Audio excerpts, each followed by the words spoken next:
Why am I making a video saying that you can answer every single question with just 10 quotes? Now, as you know, I write loads of revision guides. This one is still 5 stars on Amazon, which is my top rated guide. I tell you everything you need to know. So why, if I'm obsessed with top grades, am I giving you a cheat code, a way just to get 10 quotes? Well, because most of you aren't going to go out and buy my awesome guide.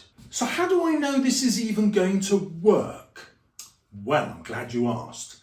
A school approached me and said, Mr. Salles, can you design a course for us from students who are getting grade 3 to students who are getting grade 9 on a Christmas carol?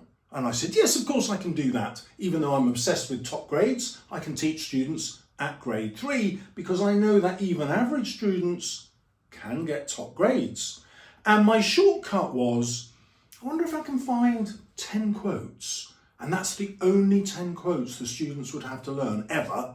Well, to find out, I took 3 of these themes and I wrote 21 essays, 3 at each grade, using just these 10 quotes. Yes, it can be done. Even at grade 7, 8 and 9, these are the only quotes you need. We're going to start with quote number 1. I'm going to show you how it fits every theme and then the different levels of language analysis.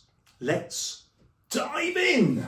Oh, but he was a tight-fisted hand at the grindstone. That's my first quote. What's that going to link to? Well, it's obviously going to link to Scrooge and his lack of generosity and his greed. How will it link to redemption? This is the reason he has to change. He has to redeem himself. How will it link to Christmas? Well, this is when the novel starts. Dickens deliberately portrays him this way at Christmas because of the contrast. Contrast is a method that's always going to get you super marks, and the contrast is with what Scrooge needs to become. The theme of redemption again. How does it link to the ghosts? There's no ghosts here, but you might get a question on the ghosts. Well, this is the reason that the ghosts appear. The supernatural intervention happens because that's what Scrooge is like. Boom! I can link it to every single theme. How does it link to the poor? Well, that's why Scrooge is not going to help the poor. He is tight-fisted. Sorted. Let's do the second part of the quote. A squeezing, wrenching, grasping, scraping, clutching, covetous old sinner. Oh yes, you can just imagine this as the Bible thumping preacher on the corner, pronouncing against this awful man. Oh, I love it. What does it link to? That's why he needs to redeem. Yes, that's why it's happening at Christmas, because that's when we're all going to be generous. Yes, that's why the poor need help, because of people like Scrooge, the rich denying their taxes and their money in charity to help the poor. How does it link to the ghosts? Well, because that's what summons them. Oh, I'm repeating myself, I'm ever so sorry, but it's just so easy to link to every theme. Yes, he needs to be generous, and this is what's wrong with him at the start, and he is so greedy. Scrooge is in a box because he's the one who's you're most likely to get a question about. Okay, let's do some language analysis. We have 3 exclamation marks. This is important, ladies and gentlemen. That's what an exclamation mark means. This is how Dickens is saying, this is the guy we need to transform. We've got this beautiful long list of verbs which emphasises how greedy he is. We've got this beautiful alliteration, clutching, covetous, harsh sounds which show how cruel he is. We've got this metaphor of him being a hand, unfeeling, not a real person. He's just a hand, and he's at the grindstone. It's like he's melded to this machine. He is unfeeling, which we get from this metaphor. Yet another method. We have sibilance, Scrooge squeezing grindstone. When you get sibilance, the repetition of the S, it's always either to be sinister, like Scrooge, or soft and gentle, as Scrooge becomes at the end. Those two meanings are the only ever meanings you ever have to mention with sibilance, and you can link it to his evil nature, which is dramatised here in a comic way. And then we have our sinner, the deliberate Christian language, which links us directly to the Christian message of the novel. You need to become more Christian, giving to charity, and therefore changing society. And Dickens' other message is, if you don't do that, well, you're not really a Christian, are you? You're going to go to hell, dear reader, if you're not a generous person like my novel is going to teach Scrooge to be. Now, a word of warning. I've just given you loads of methods here, and you might be thinking, oh, thank you, Mr. Salles. I can now write about this quote in super detail and get loads and loads of marks. That is not the message I want you to take away. You can do that, but if you do that for every quote, you won't write a very good essay. It'll all be full of language analysis, but you won't have any AO1 marks or any AO2 marks. Or not many anyway. And so I don't want you to dive into loads of detail about each quote. I will give you all that detail, but when you're writing the essay, I only want you to pick 2 quotes to go into any level of detail with. Let's pick up the pace. I don't make merry at Christmas, and I can't afford to make idle people merry. Let's do some language analysis. We have idle. This word is crucial because it is the word that Victorians would have used to describe the poor. You would have had the deserving poor and the idle poor. The idle poor, they deserve nothing. The deserving poor, depending on who you are few and far between. The basic idea is you're poor because you don't work hard enough. That is Scrooge's view, it's the view of many of the readers, and that's the view that Dickens wants to change. We have the repetition of I. He's self-centred and self-interested. We have the alliteration of make merry. You can hear his disgust in that, which the alliteration emphasises. We've got the repetition of merry because he is scornful of that very idea. We've got the reference of Christmas because you might be writing about the Christmas spirit or the traditions of Christmas. How does it link to redemption? Scrooge needs to be redeemed because he is a sinner, as we have seen, and this is what's wrong with him. However, Scrooge represents society which discriminates against what they see as the idle poor. Society also needs to be redeemed. Why is he writing this book at Christmas? Because this is when we are most generous in society, and therefore this is when we are more likely to be receptive to Dickens' message. What's this got to do with the poor? Yeah, you know. What's it got to do with the ghosts? Well, again, this is what causes Jacob Marley to visit him, and Jacob Marley has arranged for the other 3 spirits to come to change Scrooge. This is what brings them into the novel. What's it got to do with generosity and greed? Need I say more? Next quote. Quote number 3 appears both at the beginning and in stave 3. Are there no prisons? Are there no workhouses? These obviously are rhetorical questions. There's my method. And they're there to do what? They show us why he needs to be redeemed. They show us how cruel this is, especially at Christmas. It shows not just his attitude to the poor, but the institutions themselves are supported by society, and this is society's treatment of the poor. every time you use the word society. You get up into grade 7, by the way. It summons the ghosts, and it's also said by the ghost. So this is the Ghost of Christmas Present, and this is the most important lesson that he has to teach Scrooge.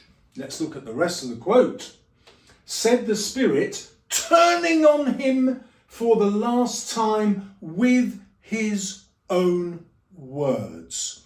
This is a brilliant dramatic moment because it shows Scrooge how damaging his greed is, because he's talking about Tiny Tim here, isn't he? And he says to the ghost, is Tiny Tim going to die? And the ghost says, well, why not? He should die, shouldn't he? Those were your very own words.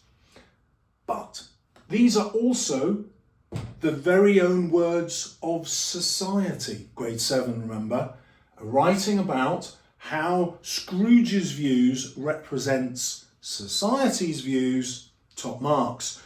You know, I hope, the word beginning with M, Malthusian. So Malthus's views about the poor, which are co-opted, used by society to justify the workhouses and the prisons. And so we can talk about Victorian Malthusian views of the poor, perspectives of the poor, Malthusian economics. These are things that should be tripping off your tongue. So, let's look at some language devices. We've had the rhetorical question. We've got the contrast. Contrast is king. It's the best technique in the world. It happens all the time. The contrast with Scrooge in stave 1 to Scrooge in stave 3, who is now learning to care. He's beginning his redemption. He wants to save Tiny Tim. That is part of the Christmas spirit. It's changing his attitude to the poor. The ghosts have done it. He is becoming more generous. Booyah, next quote. Number 4, the most famous one apart from Bar Humbug, which isn't even on our list. What then? If he be like to die, he had better do it and decrease the surplus population. Oh, it's so juicy. So obviously, Malthusian views of the poor. Right there. That's the attack that Dickens is making. What technique are we going to zoom in on? The alliteration of D in die. Do it. Decrease. He is emphasising the cruelty, not just of Scrooge, but the S word. Society. Victorians are deliberately treating the poor in a way that will lead them to die. They're killing the poor. That's what Dickens is saying. How do they justify it? They justify it with economic language. That's a method. Euphemism. That's a method. A euphemism is where you say something to disguise the horror of what you're describing. Instead of to die, you kick the bucket. A euphemism. Instead of killing the poor, we are decreasing the surplus population. This is the semantic field, another method, the semantic field of economics, rather than shocking us with the real truth. Kill the poor. So, we've got loads of methods, we've got loads of messages, they're all about society, they're all about Dickens' ideas about what needs to change. Change is redemption. Change is easiest to happen at Christmas. This is what summons the ghosts. This is what's wrong with the poor. It's the rich who are damaging the poor, who are perhaps creating the poor by not paying them enough wages. It's why the ghosts appear, and it's why he needs to become more generous, less greedy. Drop the spatula. Quote number 5 is one you probably haven't considered. It's the lesson that Jacob Marley has learnt 7 years ago. Marley is basically Scrooge 7 years ago, and therefore I can use this in my conclusion because I'm going to show this is what Scrooge has to end up at. He has to remember that mankind is his business. That's the lesson he learns at the end. But I don't have to wait to the conclusion. I can use it at any point in my essay to show why Scrooge needs to be redeemed, why this happens at Christmas. That's when Marley is able to appear. It's a kind of supernatural intervention that happens because of the power of Christmas. Remember, Marley summons the Christmas spirits. Well, they can only appear at Christmas. So I can easily link it to Christmas. Obviously, I'm going to link it to the poor because the poor people are also part of mankind, and therefore the poor are our business. Greed goes without saying, generosity without saying. Now let's look at the rest of the quote. The dealings of my trade were but a drop in the ocean of my business. So we've got a contrast here where Marley is telling us that our personal business is just trade. That's what we normally think about as business, but he turns that language around to say no, our proper business isn't making money through trade, it is about making the world a better place. That is our business, why we are here. It is mankind, and mankind here means womankind as well, by the way. It's not sexist. So he wants to change mankind, make them better. How are you going to do that? You're going to lift up the poor. And another metaphor, the poor are like an ocean. Mankind is like an ocean. The problem is so massive, and therefore it needs massive help, which means everybody has to start thinking about mankind. A very modern message, isn't it? One that I can put in anywhere in the essay, and don't forget the conclusion, because this is the change that needs to be brought about for Scrooge. At number 6, we have Belle, the love of Scrooge's life, who he has lost because of his avarice and greed. Now, this quote that she says to him before she dumps him, another idol has displaced me, a golden one, is short, easy to remember, but also full of language analysis. An idol is a false god. Remember, the audience, the readers, are Christians. Victorian society is a Christian society. Society gets you grade 7, and this links us directly to the Christian idea of redemption. Scrooge's avarice, his cruelty, his greed is unchristian, and therefore he needs to be redeemed. Society's attitude to the poor is unchristian, and therefore society needs to be redeemed. He is obsessed with money, and this metaphor of the golden idol, what Scrooge now worships, is an easy way to slap in a method, link it to Dickens' purpose, which is to show that Scrooge's views are ungodly, society's views are unchristian. Oh, I can just feel those top grades dropping into your lap. Really easy to do with this lovely short quote. It also shows us the removal of love from Scrooge's life, which gets replaced at the end when he begins to love others. We can definitely say he loves Tiny Tim at the end from his behaviour. But I won't analyse that now. I'll analyse it later. We've linked it to redemption. Is it relevant to Christmas? Yes, because Christmas is about love for our fellow man. This is the message of lost love that Scrooge needs to regain.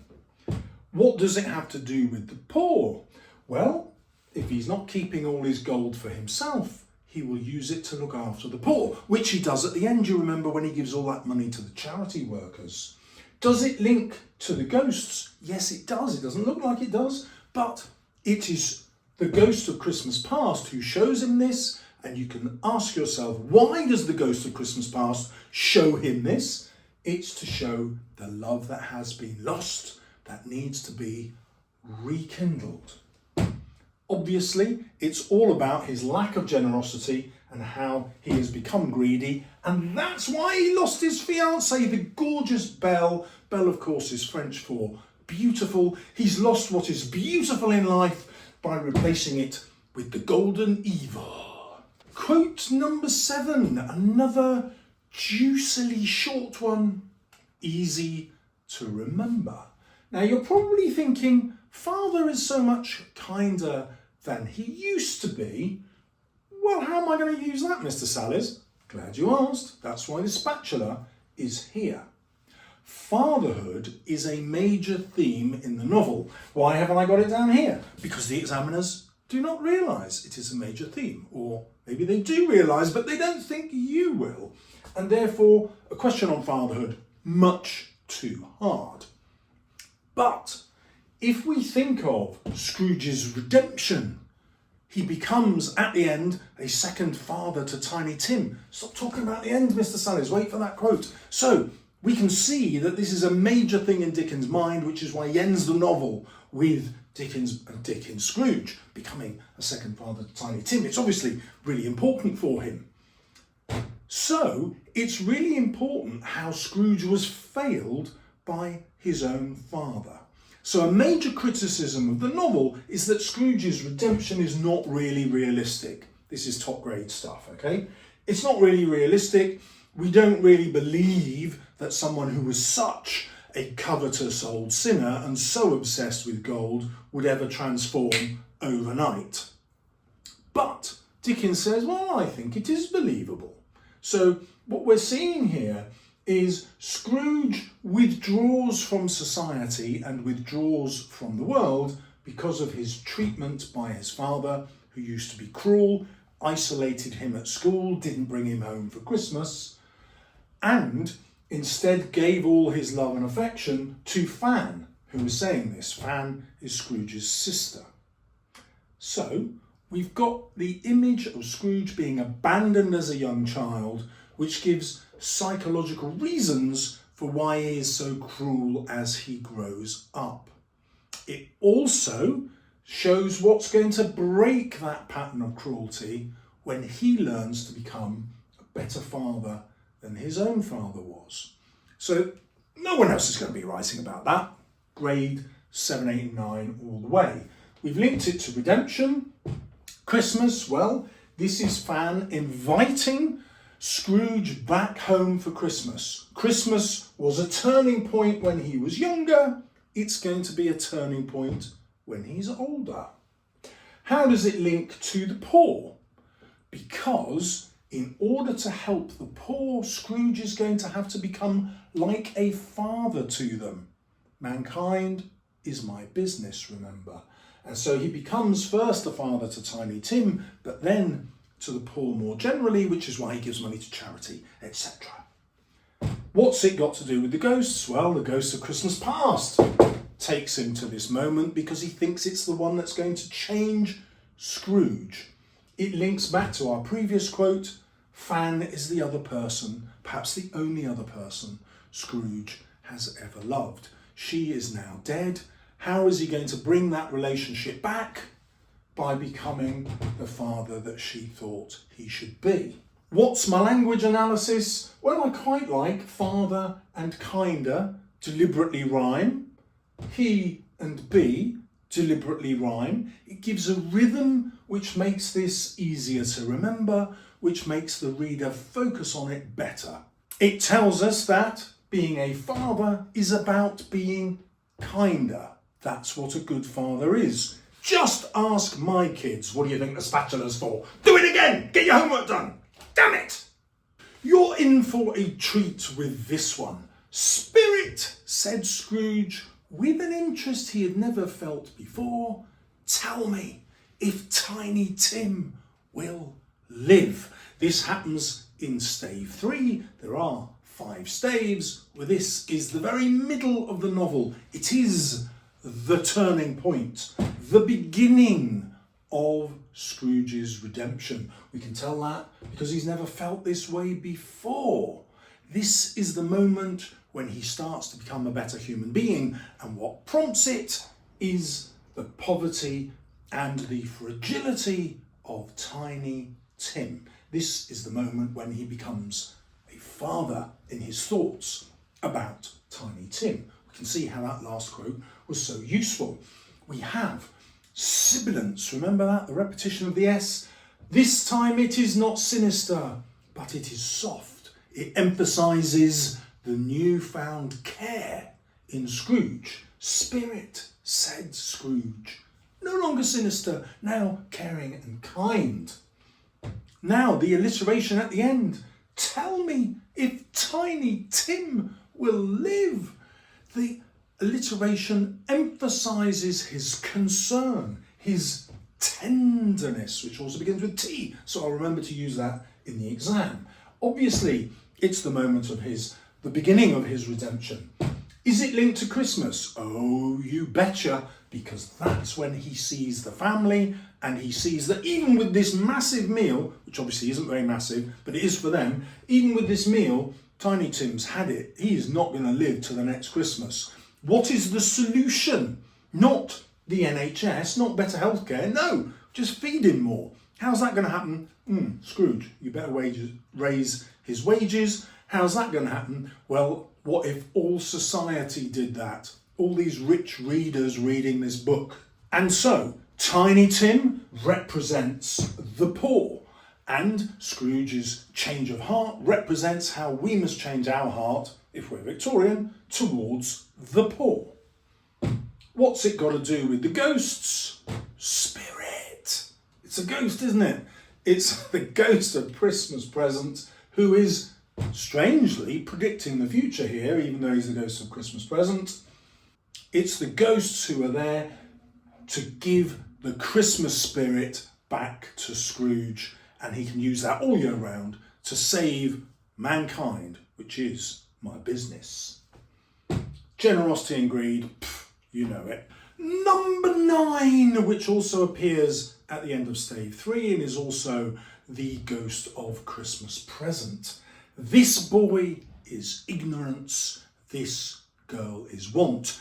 Beware them both. But most of all, beware this boy, for on his brow I see that written which is doom. Oh, drama. So what am I going to say about this quote? Well, the first thing is, it's not necessary in the plot. I mean, if Scrooge never sees these two children, these yellow ragamuffins, hiding underneath the robes of the ghost of Christmas Present, does anything in the story change? No, nothing at all. So why does Dickens put that in? Remember, writing about Dickens' purpose gives me grade 7 and above. Well, it's because this is Dickens' commentary about society. So the boy isn't just boy, he represents ignorance, the lack of an education. The poor didn't go to school. Go to school costs money. The girl represents want. That isn't wanting things, it's need. Want means poverty in Victorian times. She represents the lack of stuff. Beware them both. So what he's saying is, if you make people poor, that is going to cost society. They're going to be a greater burden somehow. If you don't educate them, they're going to stay poor. If you educate them, they can lift themselves out of poverty, they can get better employment, better wages. And so what Dickens is saying here is a political argument. He's saying, let's educate the poor, then they won't be so poor, then they won't cost us in society. But he then links it with doom. So he's not just saying poor people are going to cost us more in taxes. He's saying poor people are going to need more to survive. They're going to turn to crime. They're going to turn to violence. 3 years after this novel was written, most of the countries in Europe turned to revolution. 1848, revolution all over Europe.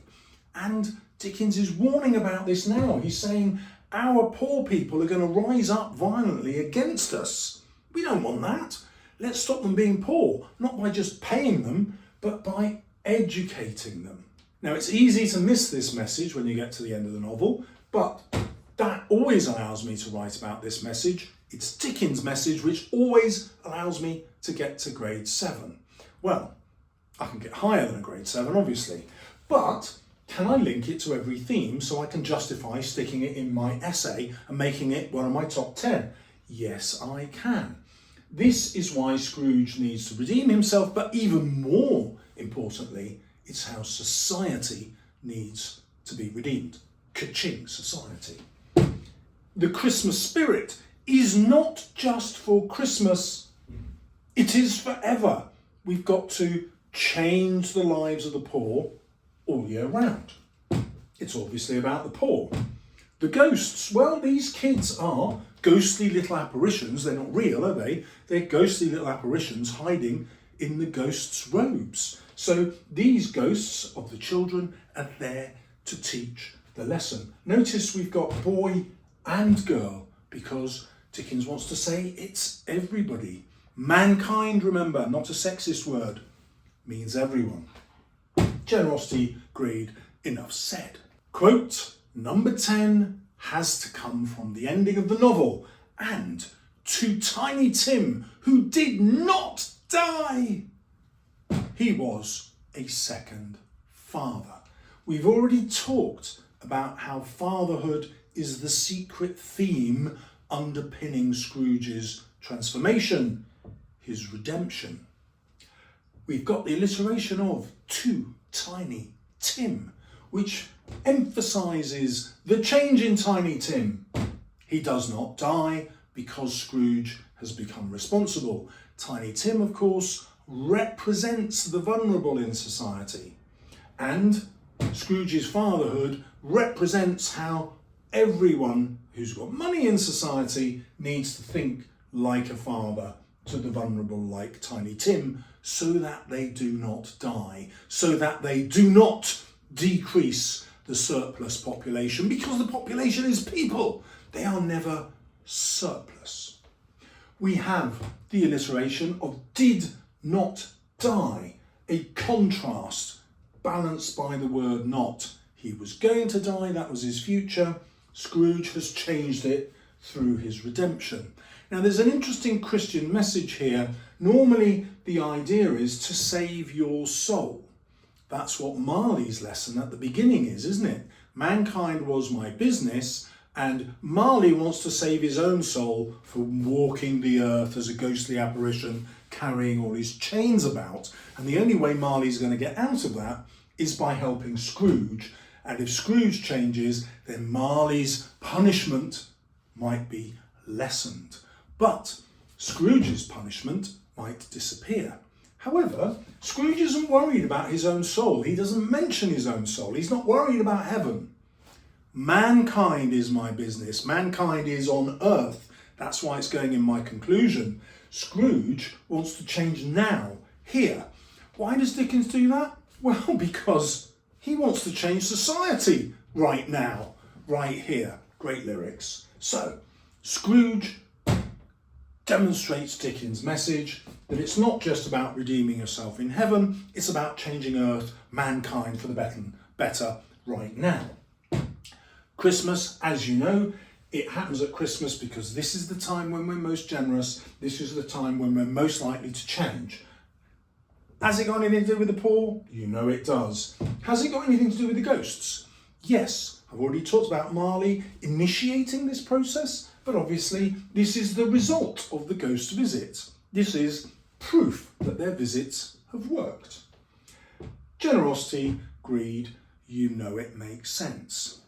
Now, you're probably thinking, yes, but the extract might be something that's got none of these quotes in it. What the hell am I going to do then?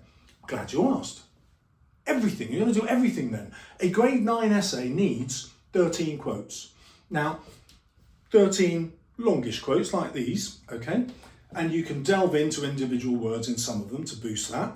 But hold on, you said 13, Miss Salles. You've only given us 10, and you can't predict which 13 will come up in the exam.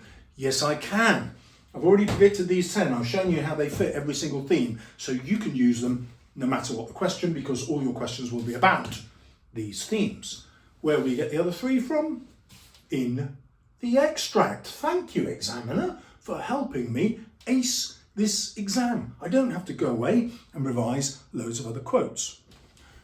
Could you revise loads of other quotes? Oh yeah, you might love this book. You might love English. You might want to grow up to be a Mr. Salles, but with hair and less fat and a spatula.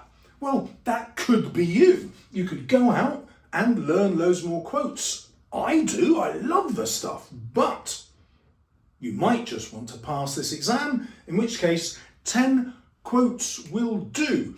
If you are not convinced, I have not redeemed you and I apologise. See you on the other side.